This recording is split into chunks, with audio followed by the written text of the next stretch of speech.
Halo teman-teman, salam sehat selalu. Kita akan mereview hasil pertandingan yang berlangsung pada Jumat dini hari di IPL. Ini pertandingan tunda sebenarnya. Arsenal mampu bangkit ya, dari ketertinggalan mereka dan comeback yang dramatis terjadi di Stadion Emirates, markas mereka. Gol Hwang Hee-chan, pemain asal Korea yang bermain untuk Wolverhampton Wanderers di menit ke-10 itu bertahan sampai di menit 80, seakan membuat Arsenal ini frustrasi sebelum Arteta melakukan 3 pergantian pemain yang tepat.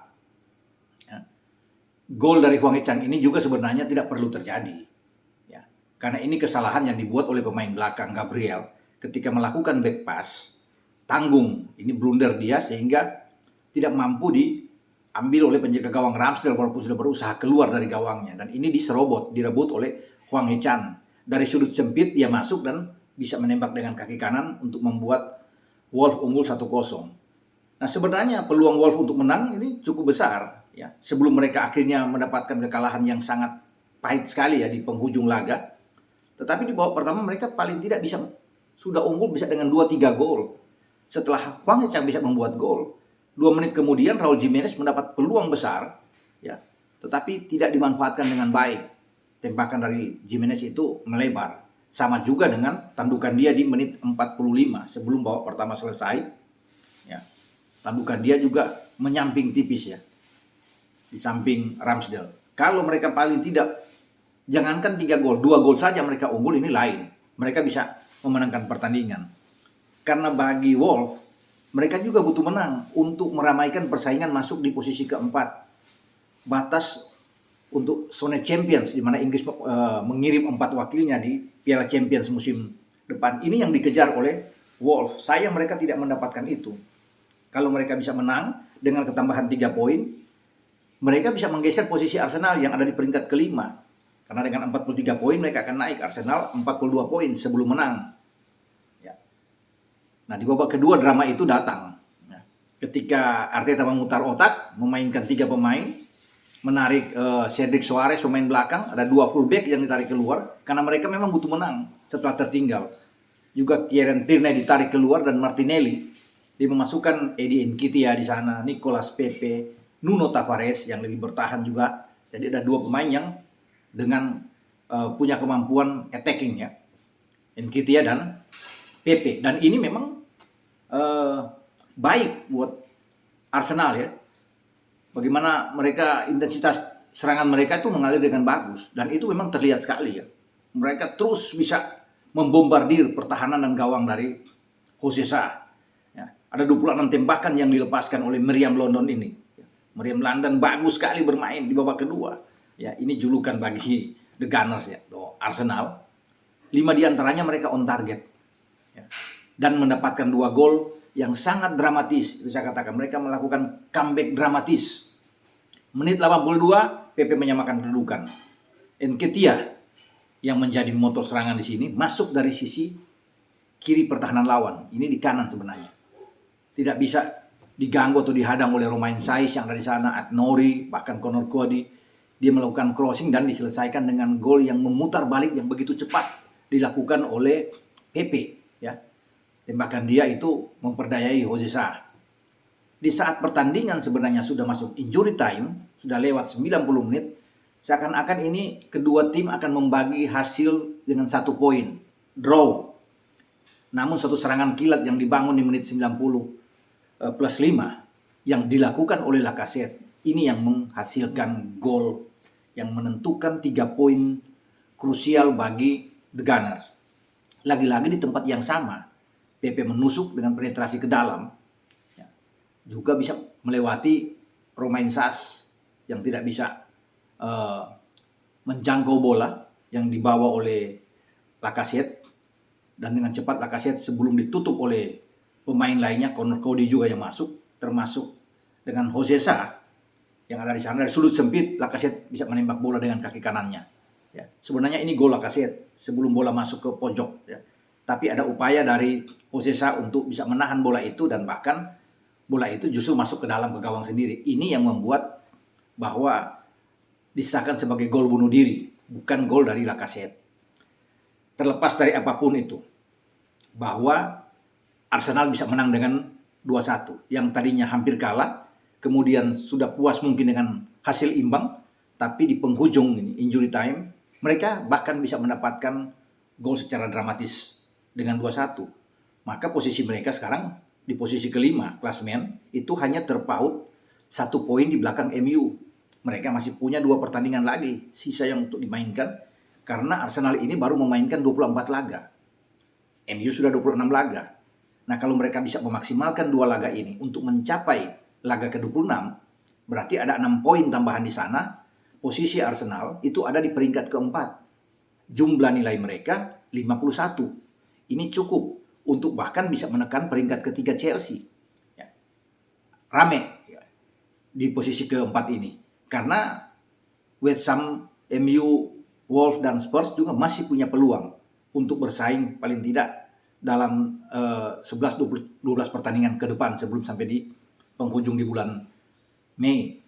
Dan itulah kenapa Arteta ini begitu tegang ya ketika tertinggal, dan dia berusaha untuk bisa memasukkan pemain-pemain dengan kemampuan serang yang sangat bagus ya, yang terlihat di PP dan juga di Nketiah, dan mereka bisa mendapatkan hasil yang baik ya. 3 poin ini akan memberikan dampak yang luar biasa bagi The Gunners, karena mereka memang sudah lama tidak hadir di percaturan Liga Champions. Mereka ingin mendapatkan itu pada musim ini, namun memang harus butuh perjuangan buat Arsenal. Tapi dengan modal masih ada 2 pertandingan lagi yang ada di tangan mereka, saya rasa ini cukup buat mereka untuk bisa bersaing dengan MU, bahkan bisa mengambil alih posisi keempat sampai mungkin di penghujung Liga Premier Inggris pada musim ini. Ini yang kita akan lihat, kita akan nantikan ya, bagaimana perjuangan Arsenal dengan Artetanya untuk menuju ke posisi 4 besar di Liga Champions. Nah, dari Emirates saya coba bergeser untuk membawa pertandingan review ini ke Liga Eropa atau Liga Malam Jumat yang juga sudah diselesaikan ya, di mana ada 8 pertandingan dari total 16 tim yang berlaga di babak per-8 final sudah menyelesaikan pertandingan. Nah, pertandingan yang paling dinantikan dan ditunggu adalah duel antara Napoli sebagai tuan rumah saat mereka menjamu Barcelona. Di leg pertama bermain imbang 1-1 di Camp Nou. Napoli sebenarnya punya peluang di saat mereka bermain di depan publik mereka ya. Tetapi juga Barcelona punya peluang karena dengan dihapusnya gol tandang artinya Barcelona juga menang 1-0 bisa lolos. Tapi apa yang terjadi? Barcelona tampil kesetanan ya, dan kemudian menguasai jalannya pertandingan. Mereka bahkan menang dengan telak 4-2 dari Napoli. Ini yang membuat Napoli ini tersisi dan Arsenal melaju ke babak selanjutnya. Ya. Jadi bagi Xavi Hernandez yang memainkan starting 11 dia, saya memberi ancungan jempol. Ya. Ferran Torres di depan, Adama di kanan ya. Kemudian Auba yang juga ikut mencetak gol dalam pertandingan ini. Gol keempat Auba ya untuk membuat Barca bisa mencetak 4 gol itu dilakukan oleh Auba. Dan ini juga melanjutkan tren positif dia setelah mereka menang 4-1 melawan Valencia dan dia membuat hat-trick. Ya. Dan ini gol pertama dari Auba di arena Liga Champions. Karena di La Liga kemarin dia sudah membuat 3 gol. Jadi suatu hal yang bagus ya, bagi Auba setelah dia dilepas oleh Arsenal. Dan Barca membuka gol itu dengan Jordi Alba. Kemudian diperbesar oleh Frenkie de Jong. Ya, bahkan di babak pertama sudah 3 gol mereka. Wajar kalau Barca unggul ya, karena dari semua statistik yang mereka unggul. Kemudian bahkan pemain belakang mereka juga, Pique ikut membuat gol ketiga ya sebelum Auba bisa mengunci. Ya. Dari 4 gol ini yang saya lihat, gol kedua dari Frenkie de Jong ini luar biasa, cantik sekali. Bagaimana dia dengan tenang sekali memplacing bola untuk masuk ke gawang Napoli, luar biasa. Dan Frenkie de Jong menjadi pemain yang menurut saya ya, ini layak untuk menjadi man of the match. Tampil bagus sekali. Makanya Xavi itu membiarkan dia bermain penuh, tidak digantikan. Kalau Busquets di tengah dan Pedri yang juga bermain oke, itu sempat ditarik keluar, termasuk 3 pemain yang ada di garis depan. Ya. Adama, Auba, Ferran, semua ditarik. Tetapi meninggalkan seorang Frenkie de Jong. Tampil sangat mobile, sangat dinamis di tengah. Bagaimana dia begitu baik di dalam mengalirkan bola ke depan. Ya, kontrol bola, passing dia, semua lengkap. Ini penampilan terbaik yang diperlihatkan oleh pemain asal Belanda ini. Dan wajar kalau Xavi itu memuji juga apa yang dilakukan oleh Frenkie de Jong sepanjang laga. Ya, dia begitu unggul. Ya, kalau dikatakan secara individu di antara semua pemain Barca, dia paling unggul sekali bermain.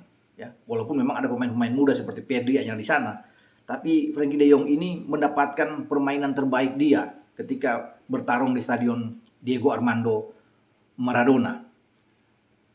Dan layak memang dia menjadi pemain terbaik di dalam match ini. Kalau dia memegang bola, ini sulit untuk direbut. Visi dia dalam bermain ini sangat bagus. Dan ini yang dibutuhkan oleh Xavi Hernandez.